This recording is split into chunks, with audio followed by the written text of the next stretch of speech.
Have you ever heard a teacher, professional, other parent tell you, oh, you know what, they really need to figure it out. You know, they should know better by now, and they're just gonna have to be able to figure it out.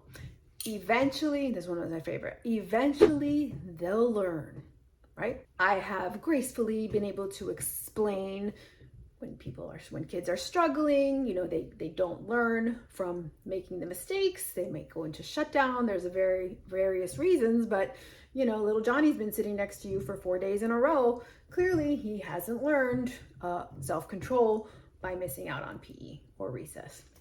However, now I am so excited because now there is a fabulous research paper that directly goes into, and I'm going to read you the title because I love it. Hold on. Let me read you the exact title. It's called The Exaggerated Benefits of Failure. And it's from the Journal of Experimental Psychology. And not only do I love the title, I think it's fabulous. It's self-explanatory. And now I have some kind of research, case studies that have been researched to go ahead and kind of prove, I guess, what I've known all along. And I'm going to share that with you guys right now. So just like I mentioned, the teacher in the playground that had Johnny sit next to her for 4 days in a row, waiting for him to magically figure out he can't get up from his seat, or he can't talk in class, or he has to finish his work, whatever it was. It's a different variation of Johnny all over the country. And I do think that that teacher had good intentions, right? I don't think she had any ill intentions. I also think she didn't have any other resources to help her come up with something else to help Johnny. So with that being said, it seems to be like that teacher. Paper also pointed out that our community, society, our culture exaggerates. One of the problems is that they exaggerate the benefits of failure. Okay, so the whole essence of the paper is everybody overestimates how much benefit people are going to get when they fail. Hence, they kind of close their eyes to any possible solutions that they could provide to the client, the community member, child, adult. In this case, it was adults that were researched, but I'm going ahead and take it and run, and I'm going to use it with the kids and the families that I work with, and that's why I'm sharing it with you. They even point out 2 quotes. One was from Michael Jordan, and his exact quote was, "I have failed over and over, and that is why I am successful." Interesting. Okay, has some arguments. He's a very successful basketball player. The second one was a Supreme Court justice, and he was at a commencement ceremony, graduation ceremony, and he went as far as he wished them bad luck so that they would learn from their failures. Okay, before we go any further, let's put the brakes on right here.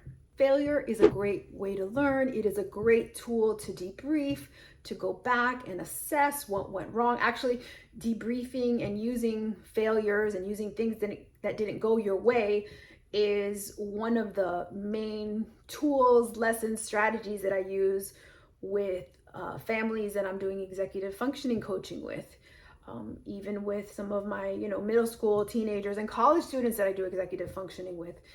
Debriefing a failure is so powerful because you figure out what you did wrong, and if you attempt to do it again, you had a strategy, a step-by-step strategy on what to do differently.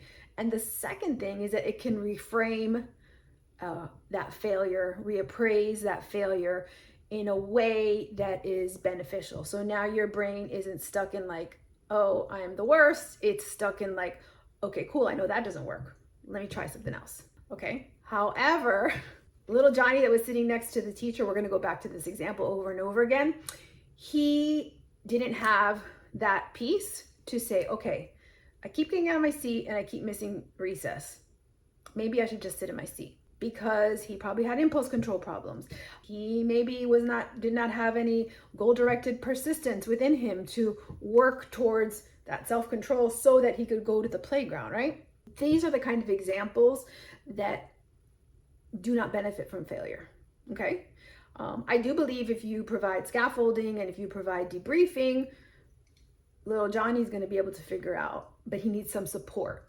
So back to the paper, we over exaggerates the benefits of failure. Okay, so for Michael Jordan, He figured it out. He was very successful with all of his failures. I don't exactly know what his failures were, but and I'm sure the Supreme Court Justice had great intentions, wishing the graduates bad luck so they would have something to learn from, right? But not everybody is going to have those higher level functionings of debriefing and scaffolding and reframing a problem so that you could learn from a problem and move forward. A lot of times we see people get stuck in their problem. Their problem now defines who they are and what they are. So let's talk about what that does for your mindset and your perspective of yourself. It's not good. Your brain goes into shutdown, and instead of looking for possibilities and solutions, your brain is now, this is the problem. I am the problem.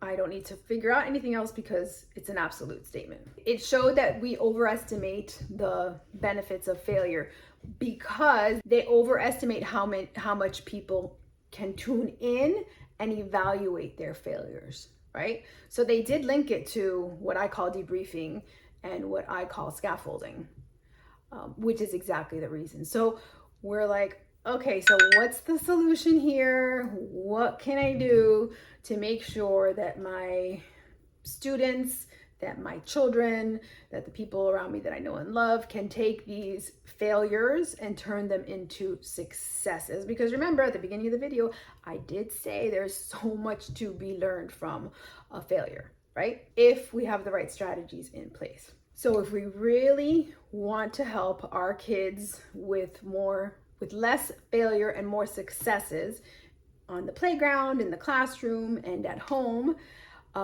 we really need to build in those scaffolding strategies and build in that ability to debrief and separate the failure from the person so that we can help them come up with strategies on how to do things differently the next time.